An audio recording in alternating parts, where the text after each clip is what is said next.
नमस्ते दोस्तों, मित्शु study hub में आपका स्वागत है। चलो पढ़ाई को मजेदार बनाते हैं। अब होगी हर मुश्किल आसान। चलो मिलकर शुरू करते हैं। हेलो दोस्तों, तो स्वागत है आपका मित्शु स्टडी हब में। आज हम जानने वाले हैं कि अगर आपका NIOS में एडमिशन हो गया है 10th या 12th कोई सी भी क्लास में, तो फिर अब आपको आगे स्टेप बाय स्टेप किन चीज़ों का ध्यान रखना है। PCP classes, TMA, practical files, exam fees, theory exam result, सब कुछ के बारे में अब हम आज इस वीडियो में जानने वाले हैं। तो आइए जानते हैं। तो सबसे पहली चीज़ है एडमिशन कंफर्म। बेसिकली हमारा एडमिशन हो जाता है तो हमारा जो NIOS की वेबसाइट पर डैशबोर्ड होता है, वहाँ पर हमारा रोल नंबर, एनरोलमेंट नंबर आता है। हमें उस रोल नंबर को नोट कर लेना चाहिए एक जगह पे, ठीक है। और उसके बाद हमें PCP क्लासेस वगैरह में जाना होता है, उसके बारे में अभी जानेंगे। तो उसके लिए हमको, या फिर हम अपना एग्ज़ाम देने भी जाते हैं, तो हमें अपना जो NIOS के डैशबोर्ड पर से हमारा आई कार्ड होता है, उसको ज़रूर निकलवा लेना चाहिए। बेसिकली इसे निकलवा के आई कार्ड जैसे फॉर्म में बनवा लेना चाहिए। ये एंट्री पास जैसा बन जाता है, ओके। और अब दूसरा स्टेप जो आता है वो होता है बुक्स। बुक्स हमको या तो पोस्ट ऑफिस, बेसिकली हमारे घर पर डिलीवर हो जाती हैं, लेकिन अगर नहीं आ पाती हैं करियर के जरिए, तो बुक्स आने में बहुत लेट होता है। तो NIOS की वेबसाइट पर से हमको बुक्स डाउनलोड करके ऑनलाइन PDF के द्वारा ही पढ़ाई शुरू कर देनी चाहिए, बिकॉज हमको फिर पढ़ाई में डिले होता है, इस वजह से। या फिर यूट्यूब से पढ़ना चाहिए। बेसिकली हमें पढ़ाई शुरू कर देनी चाहिए। कभी कभी बुक्स बहुत लेट आती हैं, तो इस वजह से हमें उसके लिए वेट नहीं करनी चाहिए कि अभी बुक्स आएंगी तो पढ़ेंगे। नहीं, ऐसा नहीं होता है। कभी कभी होता है कि बुक्स आ तो जाती है, लेकिन बुक्स में उस लेवल से हमें समझ नहीं आता, बहुत ज़्यादा बुकिश लैंग्वेज होती है। ऑफकोर्स हम गाइड भी ले सकते हैं चाहें तो, ये भी बहुत हेल्पफुल होता है, ओके। बाकी आपको सारे के सारे जो भी लिंक वगैरह होंगे, जो भी मुझे इंपॉर्टेंट लगे, वो सारे के सारे डिस्क्रिप्शन में हैं, आप चेकआउट कर सकते हैं। तो ये है प्रैक्टिकल सब्जेक्ट्स की लिस्ट 10 और 12 दोनों कोर्सेस या बोलूं क्लासेस के लिए। आप इसका स्क्रीनशॉट ले लीजिए, बिकॉज आगे काम आएगा। तो स्टेप 3 है TMA। TMA क्या होता है भाई? बेसिकली असाइनमेंट होता है हमको। स्टूडेंट डैशबोर्ड जो हमारा होता है, उसके अंदर TMA के कुछ क्वेश्चंस आते हैं, 4-5। उनके आंसर्स लिखने होते हैं A4 शीट पर। और उसके बाद मतलब एकदम नॉर्मल जो A4 शीट होती है ना, उस पर अपना ये क्वेश्चंस के सिर्फ आंसर्स लिखने होते हैं। और उसके बाद उनको हमें PDF उसकी फ़ोटो खींच करके डॉक्यूमेंट वाले में हो सके तो, ताकि बेसिकली साफ दिखे, है ना। उसमें कुछ एक्स्ट्रा खिंच-पिच नहीं करना, एकदम नॉर्मल क्वेश्चंस के आंसर लिखे, उनकी फ़ोटो खींची और फिर उनकी PDF बना दिया गया। मोबाइल में ऐप्स होते हैं उसके द्वारा, और उसको डैशबोर्ड पे हमने जोड़ दिया। इसके बहुत ज़्यादा मार्क्स मिलते हैं। आप ऐसा मान सकते हैं कि 100 में से 20 मार्क्स जो होते हैं वो TMA के ही होते हैं। ये देना बहुत ज़रूरी है, और ये हमको हर सब्जेक्ट का देना होता है, चाहे वो प्रैक्टिकल सब्जेक्ट हो या ना हो। तो इसके बाद है TMA की डेडलाइंस। बेसिकली इसका 1-2 महीने का टाइम होता है, या 3 महीने मान लो। अगर आपने एग्ज़ाम के लिए भरा है तो फिर 31 जनवरी से पहले आपको TMA दे देना चाहिए। अगर आपके एग्ज़ाम्स अक्टूबर में हैं तो 31 जुलाई से पहले आपको अपना TMA सबमिट कर देना चाहिए। और एग्ज़ाम फीस, एक्चुअली में एडमिशन की जो फीस जब हम अपना एडमिशन कराते हैं तो वो सिर्फ एडमिशन फीस होती है, उसमें एग्ज़ाम फीस इंक्लूड नहीं होती है। एग्ज़ाम फीस थ्योरी और प्रैक्टिकल एग्ज़ाम से पहले देनी पड़ती है, जो मुख्य रूप से 250 रुपये पर सब्जेक्ट होती है, 250 रुपीज़। और अगर आपका प्रैक्टिकल है सब्जेक्ट तो 250 प्लस 120 होता है। तो उसके हिसाब से बेसिकली 5 सब्जेक्ट है तो 1500-1800 समथिंग आ जाता है, ओके। ये बहुत इंपॉर्टेंट है, इसके बिना आप एग्ज़ाम नहीं दे सकते। वैसे 10th या 12th बोर्ड में भी अलग से फीस लगती ही है, चाहे वो सरकारी ही स्कूल क्यों ना हो, तो ये मैंडेटरी है। अब स्टेप 5 की बात कर लेते हैं। ये है PCP क्लासेस। जी हाँ, थ्योरी एग्जाम से पहले जो हमारे थ्योरी के सब्जेक्ट्स हैं या प्रैक्टिकल के सब्जेक्ट्स हैं, जिनके बारे में हमने ऊपर बात की, प्रैक्टिकल सब्जेक्ट कौन कौन से हैं।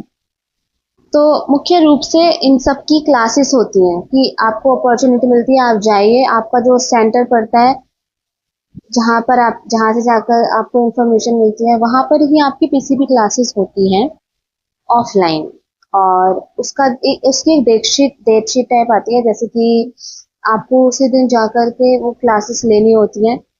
अब इसमें ऐसा पक्का नहीं होता है कि आपको जाना ही जाना पड़ेगा। इसके अंदर होता है कि आप थ्योरी वाले जो सब्जेक्ट्स हैं उनकी बेशक आप कोई भी पीसीपी क्लासेस ना लें, लेकिन प्रैक्टिकल वाले जितने भी आपके सब्जेक्ट्स होते हैं उनमें आपको पीसीपी अटेंड करना बहुत इंपॉर्टेंट हो जाता है, क्योंकि इसके मार्क्स जुड़ते हैं, अटेंडेंस के मार्क्स जुड़ते हैं। और उसमें सारी क्लासेस में नहीं जाना होता, 30 क्लासेस होती हैं आपकी और आपको 5 में ही जाना होता है। मान लीजिए कि आपके 2 प्रैक्टिकल सब्जेक्ट हैं, एक होम साइंस तो दूसरा डाटा एंट्री। तो आप ऐसा देख लीजिए कि डेट शीट के अंदर जौन से भी दिन दोनों की क्लासेस एक ही दिन पढ़ रही हैं, आप उसी दिन जा करके उसको अटेंड कर लीजिए। आपको क्या करना है, आपको बस वहां जाना होगा अपनी बुक लेकर के उस सब्जेक्ट की, और वहां पर जाकर के आपको कोई सवाल हो तो आप पूछ सकते हैं, या फिर थोड़ा बहुत आप वहां पढ़ लीजिए, बस उधर ज्यादा कुछ नहीं होगा। ओके, बहुत टेंशन की बात नहीं है, नॉर्मल है। और सिर्फ आपको 5 अपनी प्रैक्टिकल फाइल कह रही हूँ, प्रैक्टिकल वाले सब्जेक्ट की 5 क्लासेस अटेंड करनी है, और इससे आपके अच्छे खासे मार्क्स जुड़ जाते हैं। ओके, अब बात करते हैं प्रैक्टिकल फाइल प्रिपरेशन। एक चीज मैं क्लियर कर दूं कि आपके 2 एडमिट कार्ड डाउनलोड होंगे। पहला होगा आपका प्रैक्टिकल वाला एडमिट कार्ड और दूसरा होगा आपका थ्योरी एग्जाम वाला।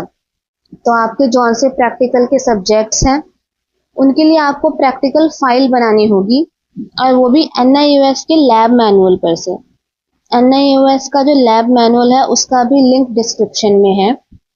आपको वहां जाकर के अपना एनरोलमेंट नंबर डाल के अपना सब्जेक्ट चुनकर उसके हिसाब से क्वेश्चंस और जो भी उसमें दे रखा होगा उसको कॉपी पेस्ट करना होगा। उसमें आपको कुछ एक्स्ट्रा नहीं करना, इतना कि आपके वन साइड पेज के हिसाब से 15-20 पन्ने भर जाएं, ठीक है। और फिर आपको अपनी नॉर्मल गत्ते वाली या प्लास्टिक वाली फाइल के अंदर उसे लगाना होगा। आपकी मर्जी है, आप उसे कितना सजाना चाहते हैं सजाइए।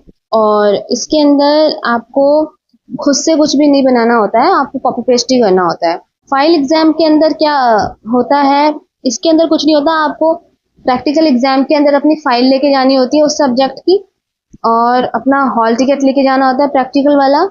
और उसके अंदर आपसे थोड़ा बहुत क्वेश्चन वाइवा पूछ सकते हैं, और अगर पूछते भी हैं तो इजी सवाल पूछते हैं, बहुत टेंशन की बात नहीं है। और कुछ छोटा मोटा जैसे 20 मार्क्स कुछ का या ऐसा कुछ इजी सा एक पेपर दे देते हैं आपको करने के लिए।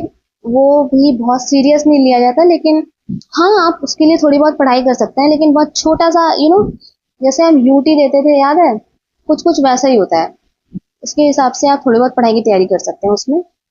अब है फाइनल हमारा थ्योरी एग्जाम, जिसके लिए हम बहुत टेंशन लेते हैं। लेकिन मेरी बात मानिए, अगर आप पीसीबी क्लासेस 5 प्रैक्टिकल सब्जेक्ट्स की, PMA हर सब्जेक्ट के और प्रैक्टिकल फाइल सिर्फ प्रैक्टिकल सब्जेक्ट्स के लिए ही कर देते हैं, तो अगर आपके थ्योरी एग्जाम में specially for only practical subjects बहुत अच्छा नहीं करते हैं, तो भी आपके अच्छे खासे मार्क्स आ जाते हैं। आपको ज़्यादा कुछ नहीं करना है, अपना हॉल टिकट आपको निकालना है, और उसके बाद उसका भी लिंक डिस्क्रिप्शन में। उसके बाद आपको अपने NIOS सेंटर पे जाना है, आपका जो भी NIOS सेंटर पड़ा है वहाँ पे आपको अपना हॉल टिकट, अपना NIOS का ID कार्ड जो हमने सबसे पहले निकाला था, और अपना आधार कार्ड लेकर के जाना है। और क्या, और फिर आपको अपना पेपर देना है और फिर आ जाना है, ठीक है।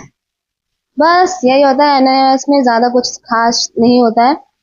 बाकी एक छोटा सा सुझाव कि आप अपना अगर आप जब पेपर देने जाते हैं तो फिर आप पिछले साल के PYQ जरूर देखें, इससे आपको आइडिया लग जाए कि कैसे सवाल आते हैं।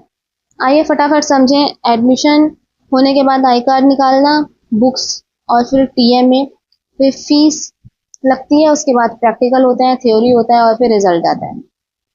ओके, तो ये होता है NIOS का तरीका। रिजल्ट किस तरीके से आता है, रिजल्ट आपको ऑनलाइन आ जाता है। डिजी लॉकर ऐप से आप उसे प्रिंट निकलवा सकते हैं, इसकी हार्ड कॉपी जो होती है, जो आपका जहाँ जॉन से सेंटर पे आपकी पीसीपी क्लासेस होती हैं, वहां पर आपको जाकर के आपकी हार्ड कॉपी मिल जाएगी, आपके रिजल्ट।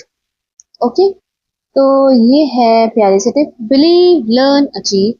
मेहनत इतनी खामोशी से करो कि तुम्हारी सफलता शोर मचा दे। आपकी पूरी मेहनत जरूर रंग लाएगी। Best of luck from Meesho study hub. Thank you दोस्तों, इस वीडियो को एंड तक देखने के लिए। Thank you so much. अच्छे से मेहनत कीजिए। एनआईओएस में मैं आपकी जो हेल्प कर सकूंगी वो ज़रूर करूंगी। और मीशो स्टडी हब को सब्सक्राइब करना ना भूलें।